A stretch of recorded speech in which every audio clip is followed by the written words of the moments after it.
Kendaki kontestasi pemilu presiden masih 3 tahun lagi, tapi sejumlah tokoh nasional sudah mulai masif melakukan sosialisasi. Di antaranya dengan pemasangan baliho berukuran cukup besar di hampir semua kabupaten kota di NTB. Dalam politik, 3 tahun relatif singkat bagi seorang kandidat yang mau mencalonkan diri di kontestasi politik seperti pemilu presiden. Saat ini ada 2 tokoh nasional yang menonjol dalam melakukan sosialisasi, yakni Ketua Umum DPP Partai Golkar, Airlangga Hartarto, dan Ketua DPR RI, Puan Maharani. Pertanyaannya kemudian, efektifkah pemasangan baliho itu untuk meningkatkan popularitas dan elektabilitas 2 tokoh itu di masyarakat pemilih di NTB? Telah bersama saya pengamat politik Pak Dr. Saiful Hamdi. Apa kabar Pak Dokter? Alhamdulillah Mas Yani, Ya, masih sehat. alhamdulillah kalau begitu. Hari ini kita akan mencoba berdiskusi dengan beliau terkait dengan kontestasi Pilpres di NTB begitu. Ya, Kita tahu sendiri bahwa Pilpres masih 3 tahun lagi, ya, tetapi hampir sejumlah kandidat yang disebut-sebut ingin mencalonkan diri pada Pilpres mendatang sudah mulai tebar pesona. Terlihat di hampir semua kabupaten kota di NTB ini mereka sudah memasang alat peraga sosialisasi yang cukup masif begitu. Tetapi memang ada 2 tokoh ini yang memang kelihatan cukup masif sosialisasinya untuk saat ini, yaitu Ketua Umum DPP Partai Golkar Pak Airlangga Hartarto yang juga Menteri Koordinator Perekonomian dan Ketua DPR RI Ibu Puan Maharani.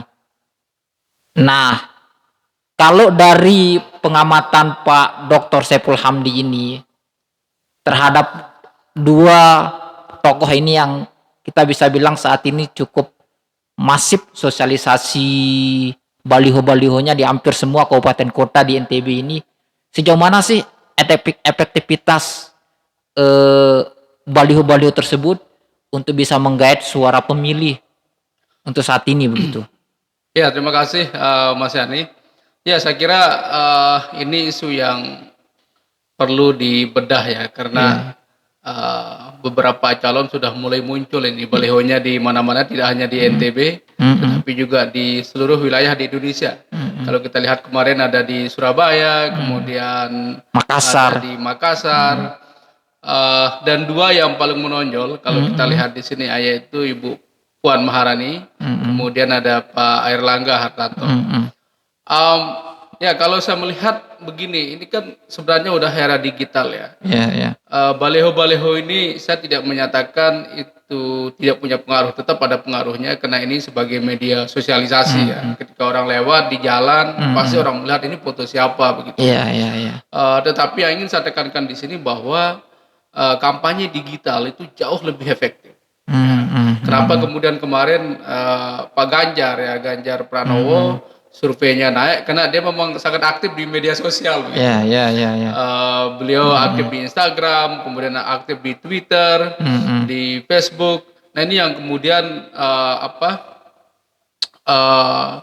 bisa mudah untuk diingat oleh masyarakat. Karena masyarakat kita sebagian besar sekarang ini sudah mengkonsumsi dunia digital. Ya, oke, saya kira itu penting juga ya yang katakanlah baliho ini. Saya melihat walaupun misalkan ya tadi saya katakan tidak begitu efektif ya untuk konteks sekarang, tentunya dunia digital lebih berpengaruh. Tetapi bagaimanapun ya ini juga salah satu media, yang bisa menjangkau siapapun. Kita tahu jalan ini kan semua orang harus melewati kan. Betul. Orang-orang dari kampung, dari mana-mana bisa lewat, bisa lihat wajah siapa ini begitu kan.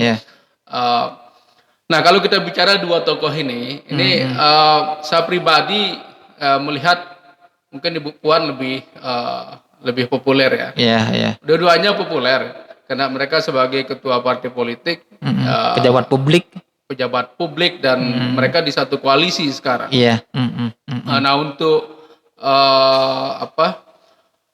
catatan Ibu Puan sendiri, saya melihat beliau gerakannya cukup masif ya, sejak mendeklarasikan diri sebagai calon presiden ataupun calon wakil presiden. Mm-mm. Tapi kalau saya baca arahnya kayaknya beliau menjadi calon wakil presiden ya. Gitu, ya. Nanti koalisi besar akan muncul ini kalau saya baca arah politik ya, yaitu Bapak Prabowo Subianto, kemudian kemungkinan besar wakilnya Ibu Puan Maharani. Karena ini dua bisa kita katakan dua-duanya nasionalis, punya anggaplah partai komando gitu kan. Ada istilah partai komando. Jadi kalau di atas bilang A ya yang sampai di bawah bilang A gitu ya. Ini saya kira kekuatan yang luar biasa. Apalagi misalkan nanti siapa tahu PKS bisa bergabung kan. Wah, ini kayak apa ini? Koalisi pemerintahan dari Pak Prabowo nanti. Untuk catatan di NTB, ini yang bisa kita lihat ya dari hasil perolehan kursi di pemilu kemarin. Memang Golkar kan dapat 10, PDIP dapat 4 kursi ya di provinsi. Ya tentu kalau dari segi perolehan ya, kuantitas perolehan ini tentunya Golkar sangat leading di sini. Bahkan mereka menjadi ketua DPRD. Secara infrastruktur mereka sangat kuat, secara mesin politik. Nah, tetapi bicara kefiguran ini saya kira Bu Puan masih punya greget yang lebih lah begitu ya. Karena beliau kita tahu terahnya Soekarno, kemudian anaknya ketua umum partai besar ya, Ibu Megawati. Jadi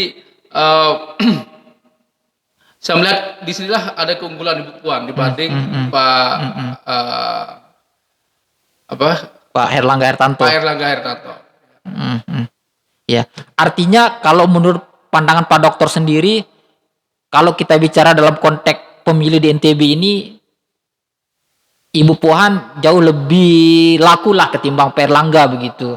Meski memang catatannya bahwa infrastruktur Partai Golkar itu sebagai parpol pendukung Pak Erlangga itu jauh lebih kuat, tetapi dari sisi kefiguran Ibu Puan lebih unggul begitu Pak Dokter. Ya, menurut saya pribadi secara kefiguran Ibu Puan ini pelan-pelan udah mulai merangkak ya, udah mulai udah mulai dikenal publik di mana-mana. Dan beliau saya lihat banyak sekali undang-undang yang yang diproduksi, walaupun ada kontroversi kemarin persoalan undang-undang HIP ya, yang ideologi Pancasila, yang kemudian ada juga undang-undang Cipta Kerja yang menimbulkan kontroversi juga. Tetapi sudah ada geliat lah saya lihat dari dewan kita ini, dewan di pusat. Nah, catatan kita memang untuk Bu Puan ini, di sini kan beliau punya basis nih dari teman-teman di Bali ya. Ya, sebagian juga orang Sasak pasti ke beliau. Terus kelompok Abangan juga. Dan ya orang Sasak ini banyak juga komunitas Abangan. Iya, komunitas Abangan. Sejarah mencatat bahwa kenapa kemudian Partai Komunis ya banyak sekali korbannya dulu di NTB ini, banyak yang pro nasionalis begitu kan. Nah, ini saya kira salah satu keunggulan dari Ibu Puan Maharani. Walaupun di sisi lain Golkar ini kan punya mesin partai ya, menjadi partai penguasa di NTB. Cuman yang kita lihat ketika dalam kasus pilkada, pilpres, ya mereka sepertinya agak tidak solid begitu, tidak solid di bawah ini.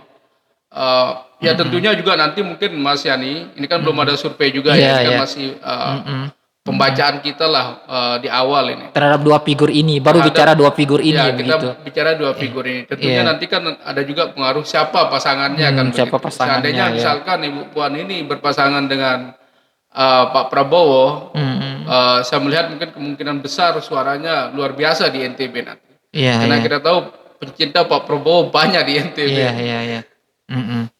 Nah, tetapi mungkin ketika bicara masifnya sosialisasi kedua tokoh ini, apakah dari pandangan Pak Dokter ini tidak akan menimbulkan resistensi atau hal yang sebaliknya begitu dari publik begitu di tengah kondisi masyarakat kita yang sekarang kondisinya serba sulit akibat pandemi ini, terus pemberlakuan PPKM ini yang banyak kita ketahui bahwa kan dengan adanya pembatasan kegiatan masyarakat ini kan masyarakat tidak bisa seperti biasa kehidupan normalnya begitu. Bahkan kita tahu sendiri kan bagaimana pedagang ampenan, bahkan bukan di ampenan aja, hampir di seluruh kabupaten kota di NTB itu sudah angkat bendera putih, artinya mereka sudah menyerah dengan kondisi yang ada begitu.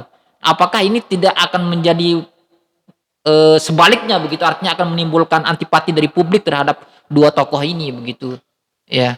Iya, saya kira ini isu yang sangat menarik Mas Yani Iya, ya. iya. Bagaimana PPKM ini sebenarnya memiliki dampak yang luar biasa. Iya, iya. Jadi dampak PPKM ataupun lockdown ini kita tahu jauh lebih besar daripada dampak COVID itu sendiri. Iya, iya, iya. Cuman kalau kita lihat dari catatan beberapa negara ya, termasuk di Thailand kemarin saya sempat nelpon teman lah berbicara tentang kondisi di sana. Ternyata mereka juga lagi lockdown di Thailand.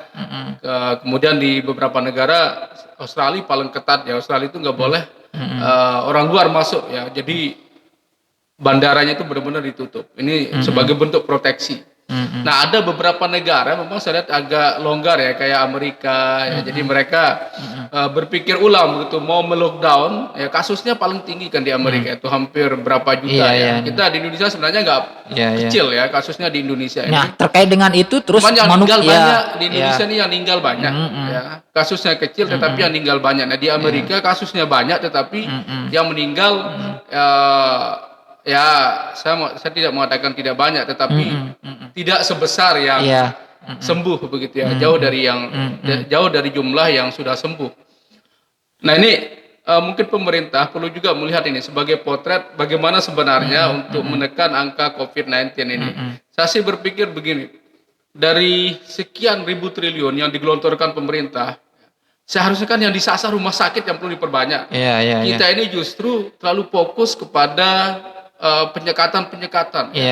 Jadi di rumah sakit tidak ditangani dengan baik, ya artinya dengan kekurangan fasilitas kita ya, bukan karena dokternya tidak baik, tetapi karena fasilitas kita yang kurang, kekurangan oksigen. Justru kita sibuk menangani yang sehat kan begitu. Jadi orang dicari-cari ada virusnya apa enggak. Nah, itu yang menjadi pertanyaan kemudian, Pak Dokter. Di tengah kita sebutlah kegamangan pemerintah dalam mengatasi persoalan pandemi ini, dan kita tahu ini kan figurnya Pak Erlangga ini kan menteri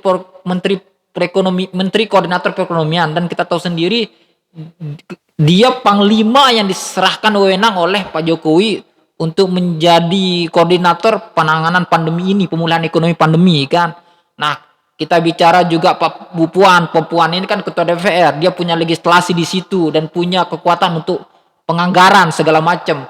Nah, dalam konteks ini kan kita tahu sendiri manuver kedua tokoh ini kan cukup masif begitu. Nah, sehingga dengan kondisi yang sebaliknya dihadapi rakyat yang banyak mengalami kesulitan, muncul selentingan begitu. Kenapa tidak biaya baliho yang mereka gunakan itu diberikan kepada masyarakat yang sedang mengalami kesusahan gitu, ketimbang sebar baliho kiri kanan dengan harga yang cukup fantastis begitu, sementara kondisi yang ada masih banyak masyarakat kita yang menjerit begitu. Kenapa tidak itu diberikan untuk masyarakat begitu, Pak Dokter? Lagi-lagi mungkin ini kita bicara dua hal ya. Ini kan persoalan strategi politik. Politik harus jalan, pandemi juga jalan. Mungkin ini cara berpikir politik. Pandemi jalan, politik juga jalan. Jangan sampai mereka kalah start begitu. Memang secara realitas ini kan banyak sekali resistensi dari masyarakat. Misalkan kemarin di Surabaya atau di Madura kalau tidak salah ya. Solo juga ada kemarin. Solo juga begitu. Dan lain-lain. Vandalisme lah terhadap baliho tokoh-tokoh ini begitu. Artinya kan itu sebagai ekspresi publik ya. Kita melihat ada figur yang bagi mereka mungkin tidak punya rasa empati ya. Kepada masyarakat yang lagi kesusahan. Kemudian ada baliho di mana-mana yang sangat mewah begitu ya, dengan saya kira sewanya juga tidak sedikit. Pasti. Tetapi lagi-lagi Mas Yani, ini persoalan strategi politik ya. Nggak bisa kemudian satu aja jalan kemudian yang lain tidak begitu kan. Kita apresiasi lah tokoh kita ini, tetapi jangan lupa juga mungkin ada strategi-strategi lain yang bisa mereka gunakan selain baliho tadi itu. Misalkan ya kemarin udah mulai kayaknya Bu Puan mengkritisi pemerintah betul. Persoalan insentif tenaga kesehatan belum juga turun. Nah, ini menurut saya perlu ada strategi lain ya, selain baliho tadi itu. Nah, misalkan mereka bisa aktif turun ke lapangan, bisa membantu masyarakat. Saya kira ini yang lebih dibutuhkan oleh kedua figur ini. Ya tentunya ekspresi tadi memang nggak bisa kita salahkan mereka ya. Kalau mereka mau coret, mau ini, ya walaupun PDIP kita baca juga mereka mau melaporkan begitu. Tetapi itulah ekspresi publik ya. Ketika di situasi pandemi ini ada tokoh-tokoh yang mencoba untuk kampanye begitu ya. Ya saya kira wajar lah kalau ada respon yang negatif dari masyarakat. Ya, terkait dengan Partai Golkar atau Pak Erlangga lah begitu. Kita tahu sendiri pemenang pemilu di NTB ini adalah kan Partai Golkar. Terbukti dengan mereka menjadi peraih kursi terbanyak di DPR Provinsi, 10 kursi pada pemilu 2019. Dan pada pemilu presiden 2024 ini, kalau pandangan Pak Dokter sendiri kan kita lihat bahwa ini kan besok ini pemilu Pilpres sama pemilu legislatif ini akan digelar serentak, akan berlangsung bersamaan. Kalau tidak salah itu berdasarkan kesepakatan antara KPU RI, DPR RI dan pemerintah, yakni Menteri Dalam Negeri, bahwa pemilu presiden dan pemilu legislatif itu akan digelar tanggal 27 Februari 2024 serentak. Ini artinya kalau menurut pandangan Pak Dokter, apakah kemenangan di pileg itu akan berkolerasi dengan kemenangan di pilpres begitu? Karena kalau kita mengacu pada pemilu-pemilu sebelumnya, Golkar ini kan seringkali menjadi partai pemenang lah. Buktinya kemarin mereka sempat jadi ketua DPR RI, tetapi mereka tidak pernah bisa jadi presiden kadernya begitu. Nah, kalau pandangan Pak Dokter seperti apa? Ya mungkin ini persoalan sejarah juga ya. Kita tahu bahwa Golkar ini sudah berkuasa 32 tahun ya, zamannya Pak Soeharto. Tetapi setelah itu kemudian mengalami dinamika yang luar biasa dan terpecah ke beberapa partai ya. Misalkan ketika Surya Paloh kalah, kemudian beliau membentuk Nasdem. Begitu juga Pak Prabowo kalah di di konvensi pemilihan ketua partai, kemudian beliau membentuk partai yang lain. Nah, saya kira Golkar ini perlu kerja ekstra ya untuk menghilangkan. Saya tidak mengatakan ada trauma publik, tetapi ada semacam kekhawatiran begitu. Misalkan banyak masyarakat kita yang tidak mau Golkar kemudian menjadi pemimpin di negeri ini. Nah, ini yang menurut saya mungkin PR bagi teman-teman kita di Golkar. Mudah-mudahan saya tidak salah ya. Kalau kita bicara dalam konteks NTB kemudian, nah di NTB juga memang dalam 3 periode ini mereka kan kalah terus menjadi. Artinya apakah kemungkinan besar hasil pemilu legislatif itu akan berkolerasi dengan kemenangan di pilpres begitu? Nah, ini yang menarik Mas Yani. Kalau ini yang di menarik Amerika, karena ini akan berlangsung secara serentak pada hari yang sama. Jadi di situ nanti masyarakat tidak hanya mencoblos anggota legislatif, tetapi juga akan mencoblos presiden pada waktu hari yang bersamaan. Saya kira selalu berbeda hasilnya ketika suara partai dengan suara pilpres. Karena kalau kita bicara pilpres ini kita berbicara kefiguran siapa tokoh-tokoh yang dicintai oleh masyarakat. Bisa saja dia bukan tokoh partai, tetapi dia bisa berkuasa, dia bisa terpilih. Nah, tetapi kalau bicara pemilu di legislatif ini kan bicara persoalan status quo saya lihat. Ketika calon incumbent, mereka yang punya modal, punya infrastruktur yang lebih kuat dari calon-calon lain, sehingga sulit untuk dikalahkan. Tetapi kalau bicara pilpres, ini selalu hasilnya berbeda dengan hasil pemilu. Pembacaan saya bisa saja akan terulang bahwa ini tidak akan berkorelasi dengan hasil dari pemilu dengan pilpres. Artinya kita berandai-andai lah, seandainya Golkar menang pemilu legislatif di NTB, peraih suara terbanyak di DPR provinsi, tidak secara otomatis dia juga akan bisa unggul di Pilpres begitu. Ya, fakta dari hasil-hasil pemilu sebelumnya kita lihat bahwa selalu berbeda ya, hasilnya selalu berbeda. Ya termasuk kemarin misalkan ya, Golkar kan di koalisinya pemerintah. Koalisi pemerintah. Justru Pak Jokowi dia hanya dapat suara 2,2 sekian persen, 25, sekian, 25 sekian persen. Oh, 25 sekian persen. Prabowo dapat 75, sekian persen.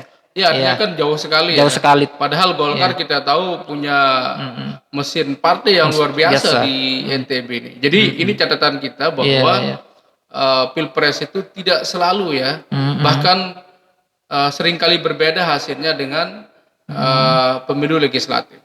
Ya. Nah, kalau kita bicara partai politik pengusung begitu, kekuatan partai politik pengusung dan infrastruktur pendukung-pendukung lainnya. Kita bicara Golkar. Golkar di sini kan ada sejumlah ormas juga yang afiliasinya ke Golkar begitu. Misalnya kita tahu ada Yatopa begitu, meski memang Yatopa sempat kecewa juga begitu dengan tersingkirnya Sohaili begitu di Musda begitu. Dan juga Golkar punya beberapa kepala daerah. Nah, ada Wakil Bupati Lombok Barat, terus Bupati Bima, Wali Kota Mataram begitu. Nah, kalau dari pandangan Pak Dokter sendiri ini, sejauh mana Golkar ini akan bisa menggunakan infrastruktur atau kekuatan politik yang dimiliki ini untuk kemenangannya begitu di Pilpres mendatang ini? Ya tentu dengan adanya tokoh-tokoh ya dari Partai Golkar yang menjabat di pemerintahan ini, saya kira faktor yang urgen juga ya, faktor yang sangat penting untuk memperoleh hasil yang maksimal. Tetapi lagi-lagi ya ini butuh kerja ekstra. Karena bagaimanapun suasana Pilpres itu berbeda dengan pemilu legislatif. Cuman kan ini tambahan yang luar biasa lah ketika ada tokoh-tokoh Golkar yang masih berkuasa. Ini kan mempermudah mereka untuk menjalankan misi partai begitu ya, untuk mendulang suara. Bagaimanapun kekuasaan ini kan semua bisa diatur begitu. Betul. Ketika tokoh Golkar menjadi wali kota, kemudian menjadi bupati. Saya kira ini peluang besar lah untuk mendongkrak suara Golkar di Pilpres. Oke.